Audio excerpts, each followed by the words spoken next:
The Iowa women have moved to 3-0 on the season. 94-53, a win in the McLeod Center up in Cedar Falls on this Sunday afternoon. Big time margin of victory for the Hawks over the Missouri Valley Conference preseason favorites, preseason darlings, the UNI Panthers. Final score 94-53, and an impressive stat line for several people that we expected to take a jump at some point. Specifically, Gabby Marshall had 17 points in the night, including 5 3-pointers. Caitlin Clark was her normal self, had a triple-double on the road, a place in which she struggled at times a couple of years back. She scores everywhere she goes, but it was mentioned during the broadcast she had a technical foul the last time she visited McLeod Center. And Hannah Stolke, 16 points, 7 rebounds, the epitome of efficiency once again. Hannah on the night was 6 of 9 from the field. 6 of 9 of the field from the field for Hannah Stolke. Those are excellent, excellent numbers for someone who is, I think, most definitely, no doubt about it, the second most important player in this team behind none other than Caitlin Clark. So we're going to break it all down here over the next 45 minutes or so. We're going to be taking your calls, taking your comments. A lot of people in the chat already. Appreciate that. Doing my best here from the Hawkeye of the Storm to provide Iowa women's basketball coverage and content throughout the season. So help me out by being a part of the show and telling your friends about the coverage, the post-game coverage here from the Hawkeye of the Storm. I'm your host, Cory Brada, and we move to our chat section to start. Ray is here. Appreciate Ray with the comments. Good chance Iowa's number 1 tomorrow. UConn going down. We saw LSU lose earlier in the week to Colorado. It's going to be weird seeing a number 1 next to Iowa, assuming that's what the pollsters do. And I can't imagine they don't, given how they typically vote in these polls. I can't see South Carolina jumping Iowa, although South Carolina did have an impressive win the other day against Notre Dame. I expect Iowa to be number 1. And yes, as David says, Gabby's scoring was big. She struggled early in this game, struggled mightily against Virginia Tech the other night, has not looked like herself. She is a streaky shooter, and we're going to see that throughout her senior year, but her ability to knock down open threes, Molly Davis's ability to knock down open threes, certainly Kate Martin's ability to knock down threes. It's going to be huge as this season wears on. And tonight, Molly Davis was 0 for 3 and Kate Martin was 0 for 3, and they still won by 41 points because they got 5 of 10 from 3 from Gabby Marshall. They got a couple threes out of Caitlin Clark. They're not shooting the three ball that well as a team. That's a storyline to follow as we continue. They were 11 of 27 tonight, so I guess overall, close to 41%. You're going to live with that. They didn't shoot the ball very well against Virginia Tech the other night, but man, they are so efficient on the offensive end. And how about these stats? You got to give Iowa some credit for this. Iowa 53, UNI 32. Those are the rebounding numbers this afternoon up in the McLeod Center. And UNI shot 25% from the field, including just 10.5% from three. Again, preseason darlings in the Missouri Valley. Now, maybe they won't live up to the hype. They had an 11-point win the other night against Green Bay.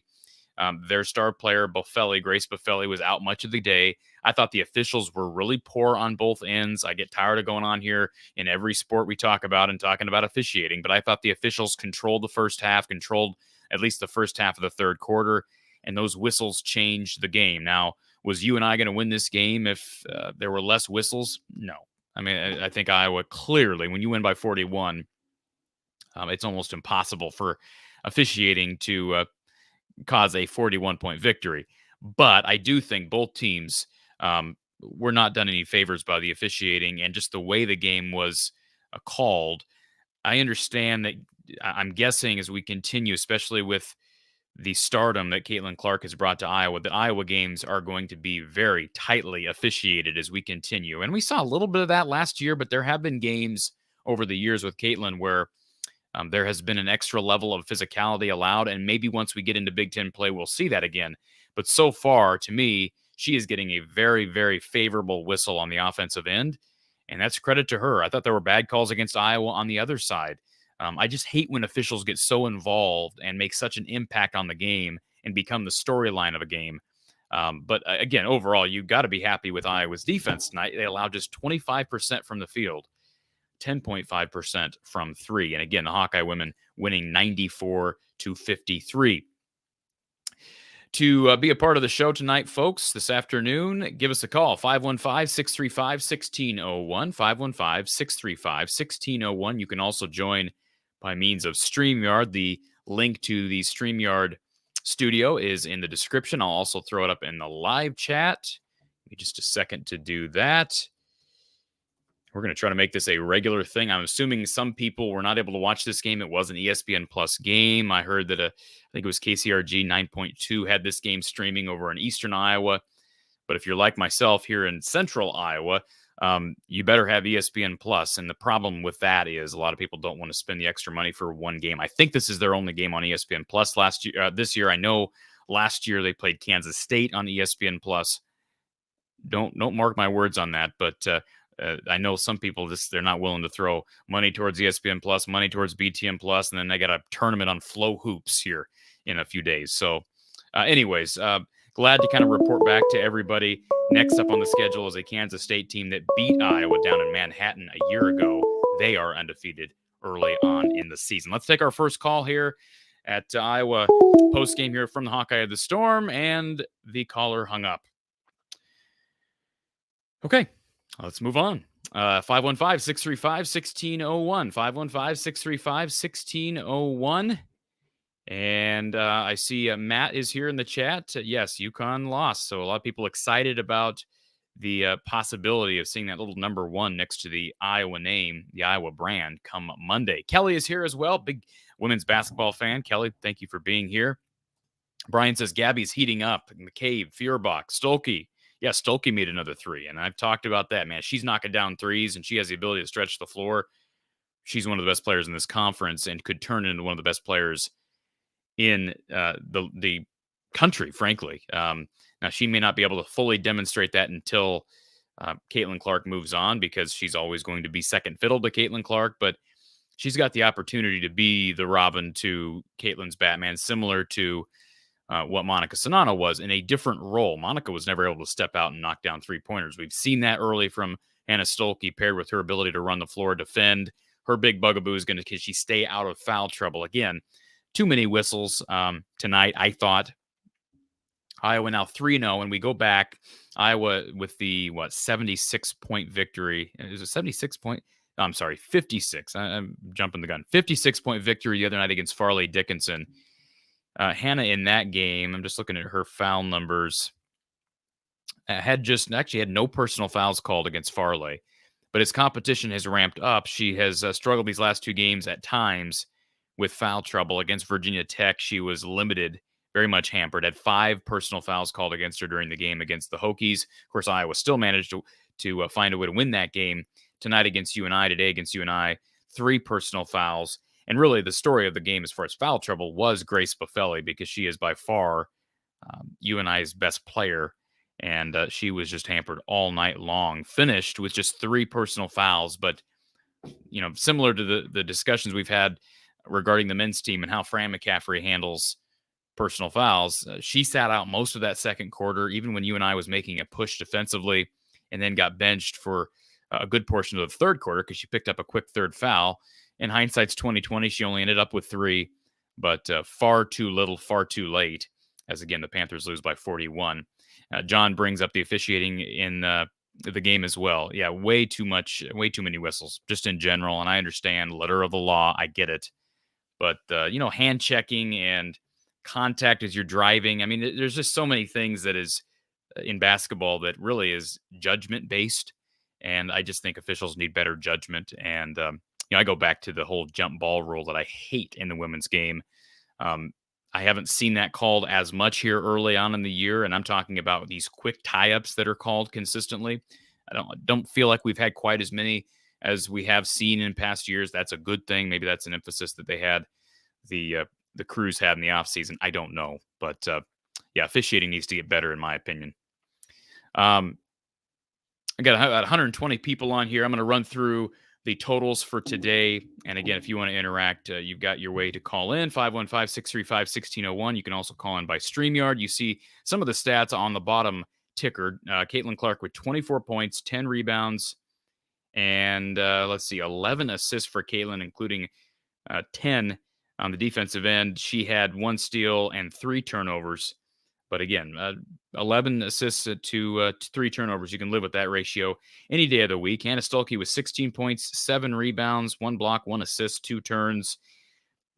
Gabby Marshall was the second leading scorer, actually, with 17 points, had 5 threes, 12 total field goal attempts, 2 rebounds, 1 assist, 1 steal, 1 turnover. Kate Martin had 9 points, no threes, but she was 4 of 8 from the field, 0 of 3 from 3. 8 rebounds. No turnovers for Kate Martin and 1 steal. Molly Davis had 4 points, 5 assists, 4 rebounds for Molly, 2 of 2 from the free throw line, 1 of 5 from the field. But again, still managed to carve out a pretty important role. Her ability to handle the ball when either Caitlin Clark is getting a breather or is trying to play a little off the ball is going to be important as the year rolls along. I think Iowa's got some question marks to answer at the 5 position, especially when Stuelke's out. I mean, I love the idea of Iowa playing small ball with Hannah Stuelke, but man, what is going on with that Addison O'Grady? I know she chipped in 7 points. He actually played her tonight. I don't have a minutes count yet. She just does not look as comfortable as she did a month ago in Kinnick. And maybe I'm reading way too far into that game against DePaul, but I thought she looked comfortable running the court. I thought she looked maybe a little quicker on her feet, a little more confident. She was a starter for one, and man, we started the season. She didn't start game 1 against Farley. Then she didn't play against Virginia Tech. She plays tonight, but she's clearly behind Sharon Goodman, who, is limited. She's got some size, but she's not the most natural scorer inside. I think Jan Jensen and that staff really coach the bigs well, but she's going to be a gap filler, a gap stopper, if you will, for Iowa at the 5, and probably no more. It would be nice to get some positive minutes from 6'4" Addison O'Grady. And again, 7 points for Addison tonight, 2 turnovers, 2 rebounds. Got to get a little stronger going up in the paint, I think, if you're Addison. Allowed too many tie-ups in traffic. That's, again, part of the battle with how the tie-ups are called in the women's game. We saw Taylor McCabe chip in a couple of threes. That's big. Get her confidence going. She's a great 3-point shooter. Kylie Feuerbach added a 3-pointer as well. And let's see, who am I missing? I mentioned Sharon Goodman. She was 3 of 4 from the field, 6 points for Sharon, along with 4 rebounds and an assist. Sydney Falter was also a part. She's going to be a bit of a stat stuffer this year. How about this? Sydney with just 2 points, but she had 8 rebounds, 2 assists. She's going to be apparently focusing on grabbing boards, which they need that. And it paid off for a team total today. Again, 53 to 32 as it relates to rebounding in this game. Let's go to our Iowa Smokehouse call-in line. Yes, Iowa Smokehouse is sponsoring our call-in line for another women's basketball game. Let's go to DW on the phone line. DW, welcome. Hey, how you doing, Cory? Doing good, man. How are you? Doing well. I thought it was a good game. I really was glad to see the support players coming through, hitting some big shots. We hadn't really seen that against Virginia Tech. It seemed like they really depended on Caitlin. I think the big difference in this game, though, between Virginia Tech was really hedging on Caitlin, and so that opened up backdoor screen passes. We saw a lot of easy shots in Virginia Tech. I think we could have beaten them by more than 4. We missed a lot of layups in that game. But this game, you and I did a good job of not allow those backdoor cuts when they came out and doubled on Caitlin. Their bigs would roll off quite fast and try to stop that. But to see Gab, go ahead. Especially second quarter. I mean, especially the second quarter. Yeah. The second quarter, Iowa took some time to adjust to that because they were scoring at will in the first. And, I had a chance. They just couldn't shoot the ball well enough. And then the second half, they made some adjustments and were able to move the ball better offensively. And like you said, people like Taylor McCabe, Feuerbach, people making shots. Absolutely. And then if I posted this in the chat at the beginning of the show, but I mean, if Hannah can start hitting 1 to 2 deep shots every game, that is going to be such a game changer for Iowa. And it's going to the opponent's going to have to game plan. Now they have to bring their big out to get Hannah to run her off the 3. And if they can't, that's just going to open up, I think, more backdoor cuts, more drives to the basket, and the potential of Hannah hitting down a 3 when we need it. So I think that development is huge because I don't know too many bigs in the women's game anyway that can step out and hit those 3s.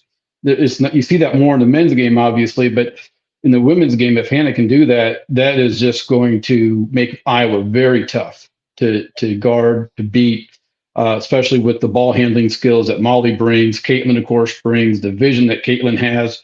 I would like to see more passes. It seems like today I saw quite a bit more of entry passes, either by Gabby or one of the other guards hitting the bigs, trying to hit them. But overall, I thought it was very good. The rebounding was really good.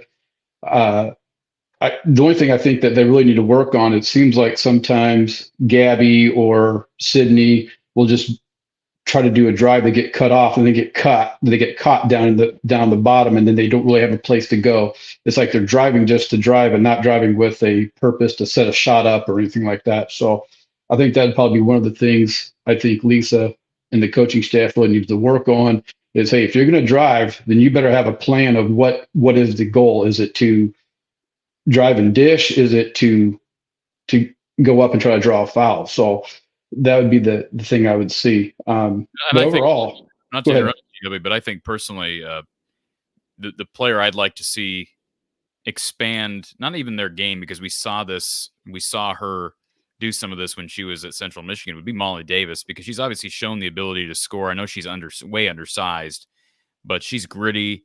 She's obviously got good vision. She's struggling from outside right now, but she's also someone who can drive the ball, score, kick. Gabby, I look at her, obviously she's undersized too, and more, maybe I look at her as more of a pure shooter. So she's got to make down open threes, but if you can get threes from Molly Davis and her ability to handle the ball and dribble, drive, and kick and create, that takes a lot of pressure off Caitlin Clark and just opens the floor for people like Kate Martin, or if maybe it's Taylor McCabe, she works into a regular role in the rotation. So I agree, driving with a purpose. Right. I think she's got the ability to do that. Absolutely. And the only other thing I saw that I think that, of course, this is going to come with time for Hannah, is that I think the commentators even mentioned it during the game, is that, she fouled somebody going up to do a layup. And, at that point, she already had 2 fouls. It's better to let them score, because we lose a lot more than her trying to make that defensive play and getting a foul, as opposed to her being on the court. We need her on the court more than we need probably her defense at that point. And she has to kind of pick and choose when to really challenge. And I think, again, it's just going to come with time. But with that being said, you were right. It seemed like every possession there was a foul, whether it be against Iowa or for Iowa, it was a foul. It was like, come on, this game took a lot longer than it really should have, because like you said, and I felt that the refs were trying to interject their, they wanted to be in the game too. It almost seemed like that they were just calling everything. And it's just like, come on. Well, Some of it was like with women refs by name, but I know the one gal is a very prominent ref, and she works a lot of Iowa games. And so I think she's an experienced veteran ref. I cannot imagine that the environment. I mean, I know the McLeod Center was probably rocking, but the commentators made a point of saying, this is going to be the smallest crowd Iowa plays in front of all year. So it's frustrating, because there was a lot of purple in that crowd. And I'm not saying you and I lost because of the officiating, but you want to watch basketball, and it just changes the game completely. Nobody wants to see a game. I mean, literally, start the second half, I thought, okay, first half, maybe the officials go into the locker room and talk this over, and they let them play a little bit more in the second half. They come out in the third quarter, and I swear it was like the first 5 possessions, there was a whistle on the first 5 possessions. And some of that is just, there was an offensive foul call, I think, on you and I. Hannah Stolke drew it in the third. And there were, I mean, not all of them are bad calls, but at some point, I think you have to have some awareness to let these girls play. Right. Absolutely. But overall, it was a great win. I thought it was a quiet night for Caitlin, even though she had a triple double. It's still like, it just didn't seem like she was taking over the game like she did against Virginia Tech, which again points to the other teammates chipping in and being good. I mean, when you got Gabby hitting 5 of 10 on 3-point, Molly Davis hit a couple. I honestly am really impressed with Sydney Falter. She is a hustle heart player, and you need that person just to kind of fly around the court, especially getting rebounds. She was a rebound vacuum today. And I thought she was against Virginia Tech too. She's just seems to hustle. She's a nonstop motor person, and you need that type of player. They may not score a lot of points, but they're going to grab that board. They're going to grab the 50-50 balls for you. They're going to disrupt the offense with good defense. So I think that's good. I'm hoping that Sharon Goodman and Addison O'Grady throughout the year gets better, more confidence. They just don't seem like they play with a lot of confidence now. I honestly think too that Caitlin doesn't quite trust that they're going to catch the ball when she passes it to them. A lot of time, because with Monica, of course, I don't trust they're going to catch the ball when she. Yeah, exactly. I mean, because with Monica, Caitlin could just throw it almost as hard as she could to get it through to her, and she could trust that Monica was going to handle that ball. It doesn't seem that that's there. I think Hannah does a much better job of that, because I think Hannah has a lot more experience with it from last year with playing with Caitlin. But I think over time, as they practice and things like that, it's going to get better, which would be great. But overall, I think it was just a great win. I'm happy to see the women doing very well. Looking forward to what's their next game? Is that Creighton? Or is that that's the men's? That's the men's, isn't it? Creighton, yeah, play Kansas State. Yeah, that's right. So it's overall great game. Glad to see them continue. It was a tough environment to play in. I mean, yeah, smaller crowd, but it was packed. It was loud. It was very intimate setting. It's almost like those old time cage games, right, where the crowd's right on top of you. So, very good job. Looking forward to the rest of the season. I'll get off here and let everybody else talk. Appreciate the call, DW. And I agree. Those small arena venues are awesome. I was down at the Knapp Center last year for Iowa Drake. Just a great venue. Pack them in there, and it feels like a high school venue. And I wish that the Iowa women would play more at Extreme Arena play. I shouldn't say play more. I wish they would play at Extreme Arena. But right now they're selling out a gym of 15,600, so they're not going to go down to a gym that holds like 6. But I do think that I like the small arenas, and I think it's great for the sport. I wish the men played in the small arenas. I want to make a comment about Caitlin Clark, because DW mentioned her stat line tonight, and certainly was impressive that she She scores 24, but was pretty, became the all-time leading scorer. That's one thing we probably should have mentioned at the outset. We knew that was going to happen, right? Caitlin Clark becomes the all-time leading scorer in Iowa women's basketball history. But she, again, just 24 points on the night. But I kind of have a take on that, given her stat line. I actually think maybe her stat line was more impressive today than it was against Virginia Tech earlier in the week. We can talk about that in a second. I do want to take a moment to thank our sponsor, Iowa Smokehouse. They're with us throughout women's basketball season.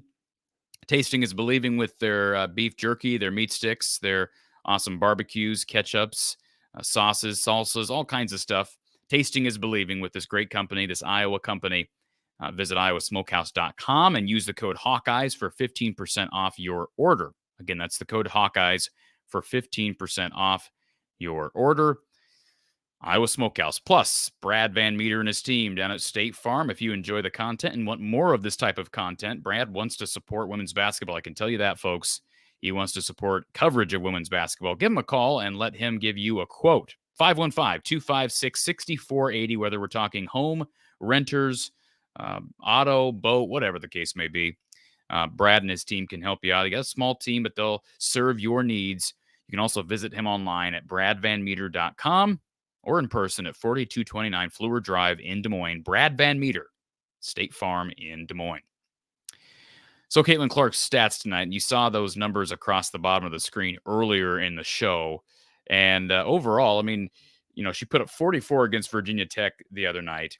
You look at her stat line tonight, she goes 24 points on 6 of 13 shooting, 11 assists, 10 rebounds. She was very productive the other night against Virginia Tech. There's no question about that, taking nothing away from her. But it took 31 shots for her to make that 44. I actually was more impressed, I think, with her stat line today. Now, granted, the Virginia Tech game was against a better team. She was needed, and those 44 points were needed. She needed to score all 44 of those points, and she did. And that just goes to show you how great of a player she is. But in a day like today, she had 13 attempts, just one more than Gabby Marshall. Think about that. Superstar Caitlin Clark had just one more field goal attempt than Gabby Marshall, and Marshall had double the number of three-pointers, double the number of three-point attempts. 10 attempts for Gabby, 5 for Caitlin. Again, Caitlin Clark, 6 of 13 from the floor. Gabby Marshall, 6 of 12. Clark's ability to see the floor, we've seen that for several years now with Caitlin, and open up things for her teammates. That was on display tonight. And again, that's without Molly Davis hitting several open three attempts. Kate Martin missing several open attempts. Sydney Falter had a three that was missed. Kylie Feuerbach missed a three. They still shot 41% from three. But the point is, Kate Martin's one of their best three-point shooters, and she was 0 for 3. So, Caitlin's ability to distribute the ball, obviously contribute on the glass, and make 24 points in just 13 attempts, I think is really impressive. And on the road against a rival, that is a good UNI team. I know it's not going to show up on the scoreboard today, but that is a good Panthers team that's got a chance to win a good Missouri Valley Conference. And again, Iowa running away with it today, 94-53. I saw a comment in the chat that I wanted to address. So see if I can find it here. The voice of college football. Thank you, Mark, for being here. Says, I thought Molly would at least hit double digits. Well, she did not. Molly Davis had 4 points. So thank you for the contribution, Mark. Let's go back to our call-in. I can't find. I'll try to find that comment here in a second. Thank you for calling Iowa Postgame here from the Hawkeye of the Storm, our Iowa Smokehouse call-in line. Who's on the line? Hey, Cory, it's Zach. How you doing? Good, Zach. How are you, sir? Good Hawkeye victory tonight. I do agree. I only was able to catch the second half, but it seemed like every couple seconds, whistle. Another couple seconds, whistle. Yeah. Yeah, it just does. It's not enjoyable from a fan's perspective. I can't imagine it's enjoyable from a player's perspective.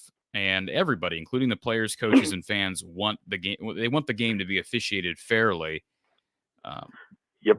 But fairly means balanced, right? And not over officiated. And you never want the game to be about the officials. And it just feels like we've had too many games, not just in women's basketball, but too many games in Iowa athletics recently where officials end up being the story. And I hate that. I hate talking about it. Yeah, and because you don't want them to be the focal point of the game. And I don't know if you saw the report that I think came out from the NCAA last week saying the women's national championship officiating was quote unquote subpar. Yeah, I don't know what the point of that report even was. Maybe somebody can explain that to me. But the point of releasing that 7 months later doesn't do anything other than cast more doubts and aspersions on college officiating. Yeah. It would be like them releasing a report in March saying, "Oh yeah, the fair catch was not a fair catch." Right. Exactly. It just riles up fans to say, "We told you." Well, you know what? Let's take it a step further, Zach. It'd almost be like the Big Ten or the NCAA doing that next August or September. I mean, this is a whole new season. They didn't just wait until the offseason to do this. They waited a whole new season for this report to come out. I just found that odd. And maybe that was time. Maybe that was just a result of how the politics of this all works. I don't know. But I think anybody with a pulse and with objective vision was able to watch that game last April and say, oh, yeah, it was poorly officiated. So, you know. And it was just, I don't want to say it's coincidence, but just odd after LSU loses their first game, that report kind of came out. Like, was it after they lost? I think so. Okay. I didn't realize that, but I knew this week. The news story I read on it was really interesting because they really went after, I think it was Angel Reese's second foul. They never mentioned their psycho coach being on the floor and running into officials and all that crap. But did you call her a psycho coach? She kind of is. I compared her to something else, but I won't repeat it because it wasn't like a super derogatory. I wasn't trying to, I honestly said she the way she was acting, she was behaving like something. And anyways, we can move on. Let's not reflect back on that post-game show. Yeah. But going back to the Hawks, and I agree with what was said too by the last caller, that O'Grady just needs to get her confidence built. I know Lisa goes with that small lineup. I think she's playing matchups now, but I would have liked to seen, especially up 30 in the middle of third quarter, give O'Grady a lot more run just to see if, playing a couple more minutes could boost her confidence. But she was having trouble. She'd get the ball in the post and she kind of went down with the ball. And then, she turned the ball over, and I would just hate to see her kind of relegated to the back of the bench when she was kind of a highly touted recruit coming out of Colorado. Well, first of all, you might be right, Zach. I thought the same thing as I'm watching her today. I thought, she kind of seems like she gets her head down, and maybe I'm reading into body language too much. But I'll be honest. I thought, and I've said this several times, I thought against DePaul she ran the floor better. Am I crazy? Did you watch that game? No. Yeah, and they made it against DePaul and against Clark College, even though she didn't start. But when she came in, they made it a point to try to feed her to get her going. And against Clark College, she missed a 1-footer and just ran down the court with her head down. And I'm like, don't do that. Well, because Caitlin's going to try to keep feeding you. Yeah, and I want to be very careful about what I say because if there's emotional, mental stuff going on, I don't know. The fact that she didn't play at all against Virginia Tech the other day certainly raised some red flags. And then the report came out that it was a coaching decision. It was not due to injury. And with A.J. Edgar out, too, you would just think, given all the foul trouble against the Hokies the other night, that they would have played Addison O'Grady. And the only reason I might challenge you a little bit on your take, Zach, that her biggest issue right now is confidence is, obviously confidence is built not just in games, but also during practice, on and off the court, right, with your teammates. But if Addison was struggling with confidence, but had the potential and had the health and was in a position to be able to regain the confidence, one would think Lisa Bluter would be putting her out there, putting her in a position to build confidence, not letting her ride the bench for an entire game. So that's right, why I wonder if something else, I don't know this, but I wonder if something else happened in the last month between that game against DePaul and now, because to me, she doesn't look like the same player and she's not getting anywhere close to the same minutes. I think it's odd. We don't see Iowa coaches, and Bluter does it a little bit more than Fran, but typically the starting lineup is the starting lineup. And, the fact that she started it against DePaul, I don't care if it's an exhibition game. Is it a DePaul team that's a Big East, major conference team. She started that game, played very well, and then is no longer starting. I don't know. That just is odd to me. Yeah, and I wanted to say, I think I said it after the Va Tech game. I wanted to say Lisa's philosophy, at least against Va Tech, was try to just run Kitley up and down the court with Stolke and to wear her out, which, Stolke did run the court pretty good. But I think against a team like you and I, who is not big, Drake's not a tall team. I think it would be beneficial for both Goodman and O'Grady to both be in, because they'll have a definite size advantage. I mean, I looked at, I think it was when they played against Clark College, the girl guarding Caitlin was like 5'5", and she just basically kept taking her to the hole. Yeah. So yeah, to take that size advantage that she's going to have, and I know Iowa wants to run up and down, but you're going to need one or both of those centers, especially come Big Ten play, when you're getting Mackenzie Holmes, when you're facing a team like Maryland or Ohio State. I'd rather give them that confidence now instead of mid-January when they're playing Wisconsin at home, which Wisconsin's usually never real good. I'd rather see them toward at least in the middle of this non-conference season to start logging those minutes and, getting that comfort with Clark as well, and also just getting, combined with those three bigs, getting 20 points a game. Well, I will say this. I think you're right. People like Mackenzie Holmes, they're going to need a true big, but they need a true big defensively. And I think Hannah Stolke, if she can stay out of foul trouble, she plays bigger than she is. Yes. We talked about her offensive ability to stretch the floor and score from different angles, score with her back to the basket from the block. But I think defensively, if she can stay out of foul trouble, she'll be fine. I don't know if there's anybody in the league that she cannot defend, but depth is going to be a problem. As soon as she picks up that second foul in that first half, they're going to have to turn to either Goodman or O'Grady. And I don't have anything against either of those ladies, but I don't have a lot of confidence in either one right now. I had more confidence in O'Grady a month ago, but it appears that maybe she doesn't have a whole lot of confidence in herself right now. Sharon Goodman may have more confidence in herself, but I don't have as much confidence in Sharon. So it's just they haven't. They've got a lot of work to do still, and it's great that Hannah Stolke is where she's at right now and that she's healthy, because she is, I think, without question, the second most important player on the team behind the obvious. Yeah, and that's what we saw. I remember watching Addie as a freshman, because she had to start one or two games when I believe Monica or McKenna had COVID or was injured and had to be out, and she played with tons of confidence, getting double-figure points. She came up big in the Big Ten tournament that year with a couple big block shots.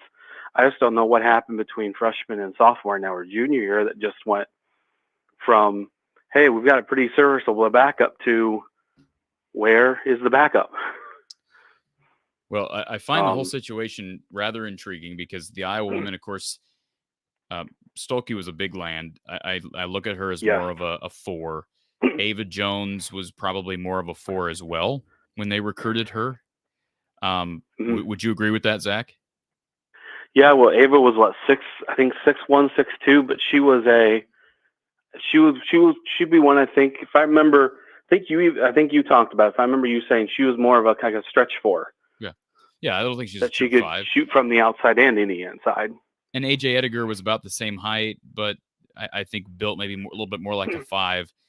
And it's just interesting because you have two of the best post players to ever play at Iowa in Megan Gustafson and then Monica Sonano. And I mean, Sonano just left. It's not like we're throwing in the towel on, on center development at Iowa. But like, you look at who they have right now at center. They have junior Addison O'Grady, redshirt junior Sharon Goodman, junior AJ Ediger. And you're like, who there has developed to a point where they're even an obvious starter, let alone halfway filling the shoes of their two predecessors. And I know, at some point you're gonna miss on some people. And I'm not saying they've missed on every one of those players, but it's kind of like the post Luka Garza era. I wish that Fran had kind of been able to take advantage of the success they had with Luka for several years to go get a big recruit a big that was either developed or had the potential to be developed. And I know it's not an exact science, so I'm sure that the coaching staff thought that Addison was ready and maybe AJ was going to be there and maybe even Sharon, but I just don't know if any of those three are going to end up being anywhere close to what we've seen from Iowa's true fives over the last 5 years. Right. And maybe, again, I don't know, maybe the expectation of trying to fill Monica's shoes is getting to them as well, or just Monica gave 20 and almost 10 every game. It's no one knows, like you said, no one knows what's in someone's head. I just hope that's not what they're thinking that they have to do each, and just instead of just, hey, let's as a collective group, if we can give what Monica gave as a collective group, there's no stopping this team. I do have, not to interrupt you, but I just wanted to give everybody an update because I saw somebody commented in the chat about South Carolina. I don't know if people saw this. South Carolina beat Maryland today, 114-76. Oh, yeah. 114. They put up 114 points on the Terrapins. Also, Indiana, the 9th-ranked Hoosiers, are trailing Stanford at halftime, 54-26. Holy crap! I watched the beginning of that game, and it was like 18-6. I'm like, will Indiana get ran out of the gym? Those are not good numbers for the Big Ten at all. No. For the top of the Big Ten. And, I mean, it certainly reinforces what we already think about Iowa's chances of being able to win this conference. But, boy, you'd want Maryland to represent better. And Stanford and South Carolina are really good teams, really great programs. But, wow, giving up a lot of points. And those were kind of we mentioned North Carolina State, UConn, but those were the three real big games. DePaul, actually, it's interesting for people who want to piece this all together. DePaul was actually in this game against Louisville. Louisville's number 17 in the country. Late. They were in that game late. Louisville ended up pulling away 81-74. The reason I thought that was intriguing is because, of course, Iowa played Louisville last year. Now, granted, this is a Haley Van Lith-less Louisville team this year, but Iowa played DePaul a month ago and routed them in Kinnick. And it looks like DePaul, at least based on what they did today against Louisville, they're at least a decent team. I know they beat Western Michigan by like 30 the other night. So, anyways, transitive property, we love to do it. Yeah, and I agree as well. I believe, even though I know she won't tear up the point stat line, I believe Sydney has a chance to potentially be a 6th player of the year. If she can keep rebounding the way she might be the 3rd most valuable player on the team. Yeah, I mean, she's got the potential of being that.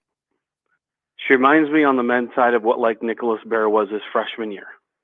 Just the person who I'm just going to come off the bench, that's a good do my job, hustle, and just do it every time I get in.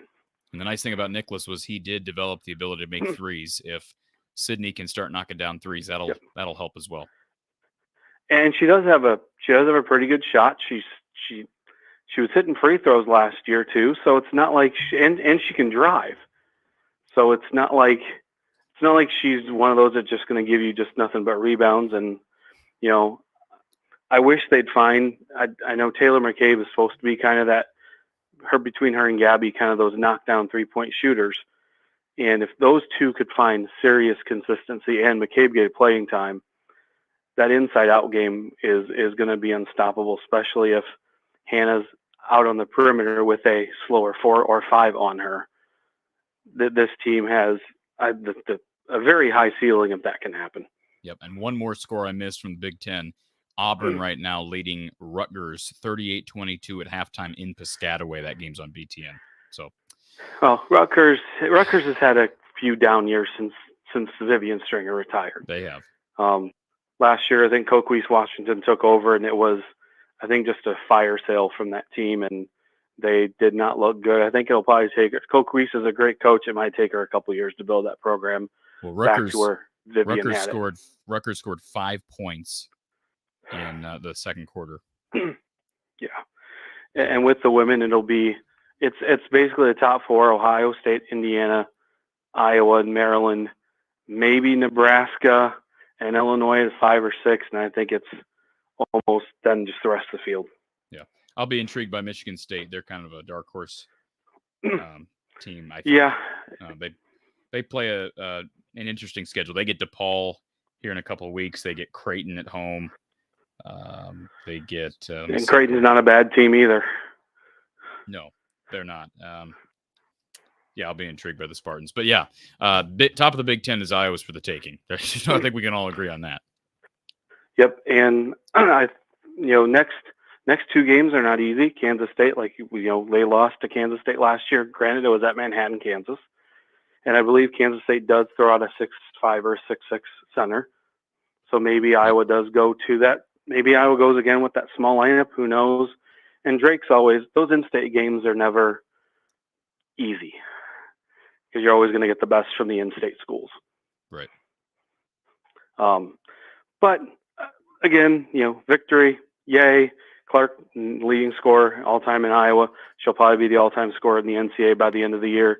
And if she stays another year, that record will never be broken. And I think it says something that Iowa, for 30, 40 plus years, they had one all-time leading scorer. In the past 10 years, it's been surpassed 4 times. Yeah. That's incredible. So, she's got a chance to, obviously it would mean a lot more if she could do it this year without that extra COVID year. Yeah. She's already she'll be the next. She'll be the next with the banner. She'll have her number retired whenever she's done. She might get it before she's done, frankly. Is that possible to get it before you're done? I guess Luka Garza kind of got it before he was done, right? Yeah, and obviously the starting time for Thursday night's game will be probably delayed a couple seconds to honor that, which will be fine. There was a nice little ovation for the banner last week. So, like I said, hopefully great things on the horizon this year again. Maybe Big Ten champs, both in regular season and tournament, and hopefully a long run into the NCAA tournament like last year. And this only helps recruiting, and maybe it'll convince Clark to stay for one more year. Yep. Zach. Okay. Well, great talking to you. Yep. Absolutely, sir. Thank you for the call. Yep. Bye. Yeah. Good stuff. A lot of records are going to be broken, and this was obviously a big one. Caitlin Clark becomes the highest scorer in Iowa women's basketball history. So scored more points than any other woman to play at Iowa in the history of the program, and she's going to become the record holder in the Big Ten. She's got a chance. She's got a ways to go for the NCAA record. I'm trying to think what the NCAA record is without looking it up. Maybe Drill MVP. Oh, Drill MVP just jumped off. Drill MVP was here a second ago, and he just jumped off. So Drill MVP, if you have that information, I'm sure you do because you're a college basketball junkie. Go ahead and share it if you have it. Dave, what happened to ESPN Plus? I don't know what that means. What happened to ESPN Plus? It was there. I watched the game on ESPN Plus. A lot better than Big Ten Plus, I'll tell you that. And I actually like those Northern Iowa analysts, play-by-play guy and color guy. I don't know who they are. They're Panther Sports Network guys. They're Learfield employees. But actually, they did a good job with that broadcast. And I'd much rather listen to those guys, even maybe if they have some UNI bias, than what we've heard on some other networks in recent time. I'll leave it at that. But those guys know basketball, and I thought they were fair in their evaluations, too, of both teams. They didn't like all the whistles. They made a point of bringing that up during the game.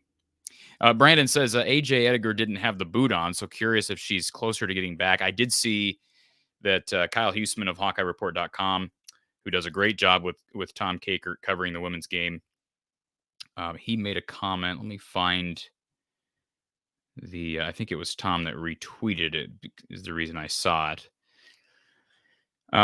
Kyle made a comment about A.J. Ediger's boot, and he did tweet out a few hours ago, A.J. Ediger no longer in the boot, but is in street clothes, so she's unavailable. So no clarity yet. I'm assuming there was a press conference done in Cedar Falls. I'm assuming that. And so maybe, just maybe, we'll get some information on how close she is to being done with that injury and back on the floor.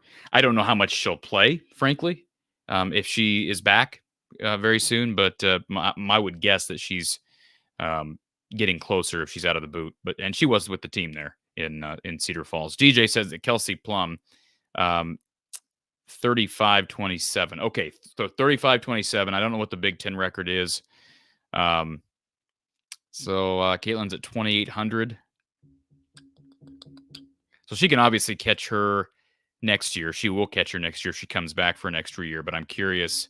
Somebody help me with the math on that. So, I mean, she's going to score 800 points this year. I think it was Kyle, our friend Kyle, brought this up to me the other day and made the comment that if she again, I'm kind of paraphrasing this, don't quote me, but if Caitlin averages like 31 points the rest of the way and they play at least like a 2 or 3 NCAA games, she's got the record, I think. So she averages less than 31, which I think she will. I don't think she'll average 31, but they'll probably have to play in 6 or 7 postseason games, which really isn't that much when you think about the Big Ten tournament.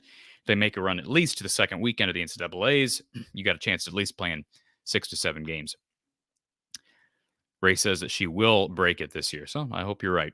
Let's go back to our Iowa Smokehouse call-in line. Drill MVP is with us. Drill MVP, welcome. Hey, Cory, how you doing this evening? I got some new headphones on because I know StreamYard's having issues, so hopefully they work out for us.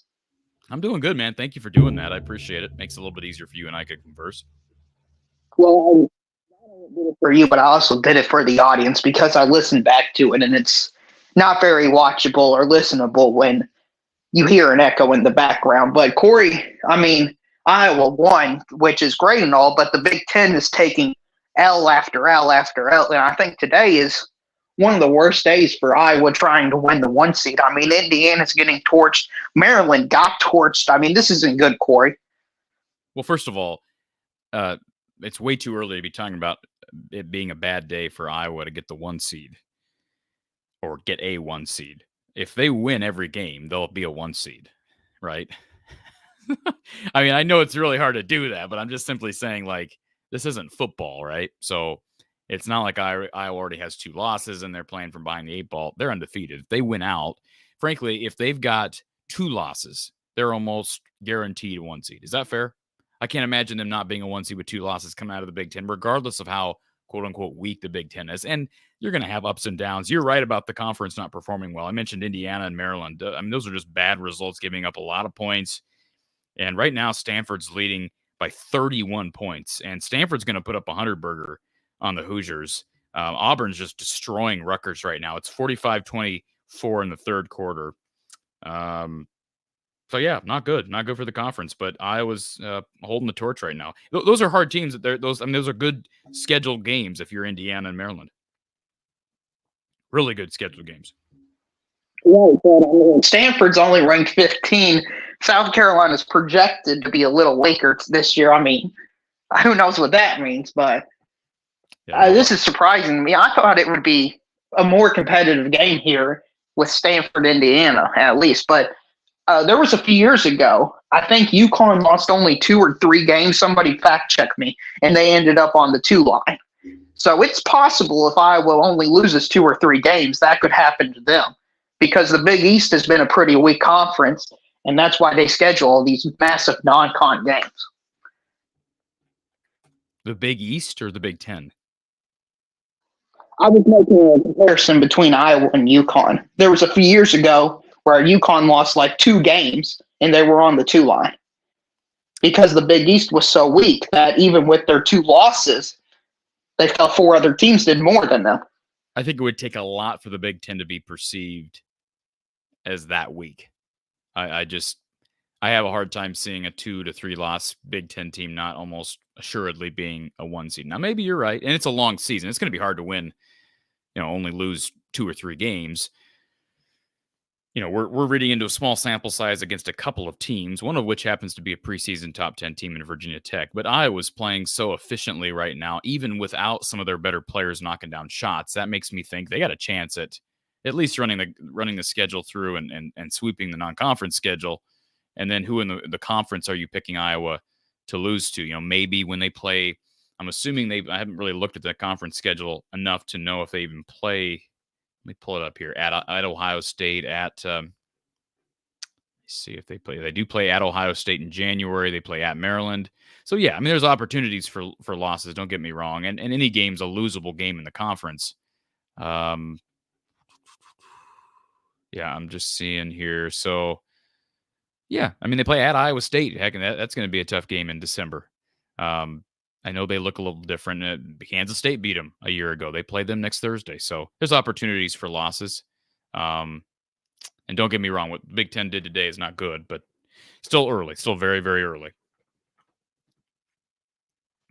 It's early. This is a suffering success problem. You know, this is a problem you want to have if you're an elite program, not only being a 2 seed. So it's important to put it in that context. But is Iowa a program now? Is Iowa what? Is Iowa an elite program? Oh, absolutely. They're one of the 3 or 4 best programs right now in women's basketball. Really? Okay. I'm not arguing with you. I'm just surprised that you would say that. I'm surprised that you would say they're one of the they're definitely one of the 2 or 3 best teams on paper right now, but one of the best programs. I find that interesting that you said that. I'm not arguing with you, but I'm glad you said it. You're an SEC guy.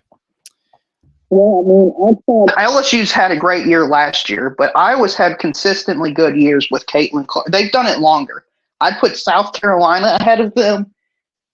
Louisville, I think, needs to be ahead of them. They actually have the most Elite Eight appearances. And then after that, I mean, it's hard to make deep runs year in and year out. And that's ultimately what matters is the postseason. And if you constantly make the Elite Eight, the Final Four, you're going to be put a bunch ahead, in my opinion, of a team like Stanford that can win 30 games a year but not make the Elite Eight. Yeah, that was my only quip with what you said is, you know, you got teams like Maryland and Tennessee and Stanford and you know, even Ohio State and UConn and LSU. I mean, a lot of those programs have been consistently top 10 to 15 programs, whereas Iowa has the last few years has moved into that echelon, but they've not necessarily been there year in and year out for as long as other teams. So it's just all about how we evaluate program strength. But right now, I would agree with you. I think Iowa's a top 5 program nationally. Yeah, I mean, they've got the best, in my opinion, they've got the best player in the world right now. That certainly helps, Cory. I mean, she's elevated them to this level. It's going to be interesting to see what happens when they leave, but we're just talking over the last few years. I think they have to be in that conversation. I mean, I think they've got the most impressive win over the last few years. They beat South Carolina, who was undefeated. I mean, that win's a monster win, Cory. I mean,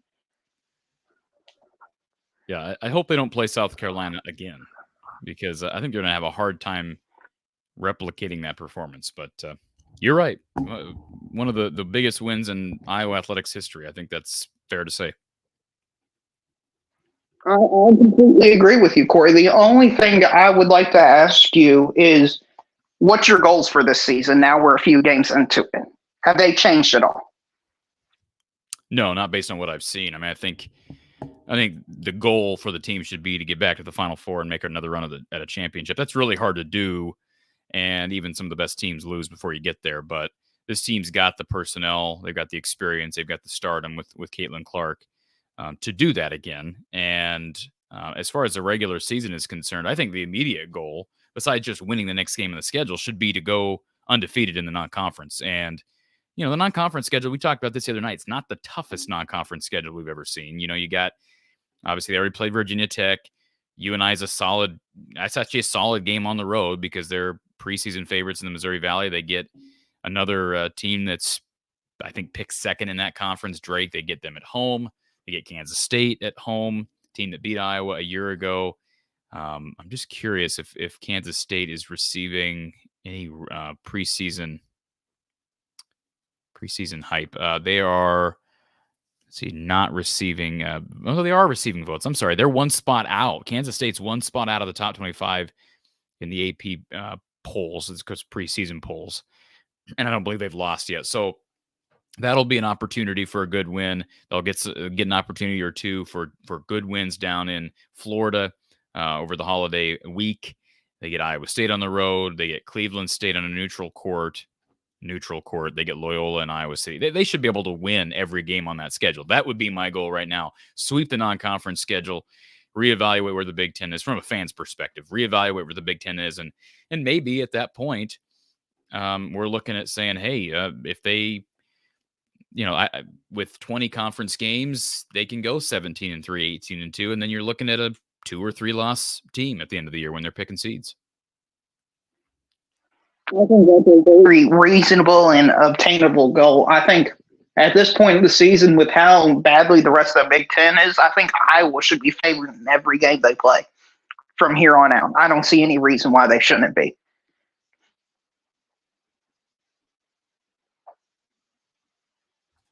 Maryland at Ohio State are the 2 games that pop off the screen to me as far as, and I don't know that they'll be favored in those ones, but yeah, non-conference wise, absolutely. They should be favored in every game from here on out. They don't play anybody. They don't even have anybody in the schedule as of right now that is a top 25 team. So, and that could change. Iowa State is receiving votes. I mentioned Kansas State. Kansas State, frankly, they may be a top 25 team in one day. They're not receiving as many votes as they are. They're not receiving as many votes in the coaches poll as they are in the AP poll. But let me just see. Do you know anything about Kansas State drill MVP? Yeah, I'm going to watch them play Iowa. See here. So Kansas State is 2-0, and they've beaten Presbyterian and Little Rock. So they haven't played anybody yet. They get Iowa, then they get Wisconsin. So they'll be tested. But there's a chance that the AP voters put them in based on their 2-0 record, even though they haven't played anybody and they were 1 spot out of the poll. So they may have a top 25 win on the schedule here this next week. Iowa would. Yeah, and how does it feel that I was all but going to be number 1 when the rankings come out, with UConn losing today to NC State? Interesting. Target on the back, right? There's been a target on the back for quite some time, but not this big of a target. So I don't really care too much about rankings, but I know they're a part of how people look at you, view your team. I'm sure to an extent, that helps recruiting. So I'm all for it, but as the coach would say, 1 game at a time. Cory, that's all I got for you. Good luck. Thank you, sir. Appreciate the call. And I think our next caller that I think it was Karen that I saw jumped into the queue. Just jumped. Now she's back. Let's see if we can add in. Hold on just a second. Before we get to Karen, she's waiting to jump on with us. We've got to take a moment to thank our sponsor once again, Iowa Smokehouse. Let me get rid of the comment here so we can all give Iowa Smokehouse their due. Awesome products, folks. They're snacking and game day needs that we all need to fill, whether it's beef jerky, meat sticks, salsas, barbecue sauces. Let's get that back. Sorry about that. Iowa Smokehouse can take care of you and your family's snacking needs. Visit iowasmokehouse.com and use the code Hawkeyes for 15% off your total order. Again, use the code Hawkeyes for 15% off your total order. Tasting is believing with Iowa Smokehouse. All right. Let's get back to our Iowa Smokehouse call-in line. The show has lasted a little bit longer than maybe I expected it to. Let's go to our next caller. Karen is on hold. Karen, welcome. How are you? Thank you for calling the show. How do I get in to watch the game? How do you get in to watch the game? Yeah. You talking about the Iowa UNI game? Yes. Well, it was earlier. It started at 2. Is it over? It's over now. Iowa won. Iowa won 94-53, Karen. But if you want to watch the game back, you can probably watch it back on demand if you have ESPN Plus. Do you know if you have ESPN Plus? No. Okay. Well, they did win. I'll give you good news. They did win. 94-53. Okay. Okay. Thanks, Karen. All right. I'll have to admit, I have never, ever had anything like that happen on this show. I'm glad I was able to. I hate to be the bearer of bad news for Karen, because I'm sure Karen wanted to watch the game, but I've never had that happen on this show. Anyways, let's go to Sebastian. Sebastian, welcome. What's up? Hey, how are you? Great. I think that the game went well today, and it was a great time. It was. What was your favorite part of the game? The whistles or the whistles? I was probably Galen Clark scoring or breaking the record. Yeah, and did it with a balanced stat line, and we knew she was going to break that record. But pretty easy, pretty straightforward triple double, and she played just 30. I say just 31 minutes, but compared to the 40 she played against Virginia Tech, 31's nothing. So yeah, she's incredible. Yeah, and she drew 11 fouls. that's maybe more incredible than all that. She drew 11 fouls in this game. Yeah, thanks. Anything else, Sebastian? Nope. Okay. I could have told Karen that YouTube has highlight videos. Yes. I could have done that. Yes. I guess my biggest thing is I don't know how she got in to StreamYard. She would have had to signed into either Facebook or Google, known how to turn her video on, connect her audio, all that. I'm just kudos to Karen for doing that. She thought she was going to watch the game. Let's go to our Iowa Smokehouse call line. We've got Scott on hold. Scott. Oh, hello. How are you doing? Welcome, sir. How are you? Good. Yeah, it was a good game. One thing that I'm concerned about going forward is fatigue management with Caitlin Clark. Now, she goes like 100 miles an hour. I mean, I didn't watch a lot of this game. I didn't think I even had ESPN Plus, and so I was following it along on just the ESPN website until the second half, and I realized I have Hulu Live, and it was actually showing on there. I'm like, oh my god, I missed half the game. But by that time, they were about. You're not the only one. Maybe you and Karen can get together and watch the first half. Yeah. And well, good thing is Hulu. It does have playback, so I can just go back and watch it. But I mean, they were ahead by 40. But I know watching the whole game from with Virginia Tech, I was actually nervous, which is surprising. But when she played, I think the whole 40 minutes, and she's going as fast as she is, I was getting gassed. I was losing breath. and now today they did pull her out with like 6 minutes left.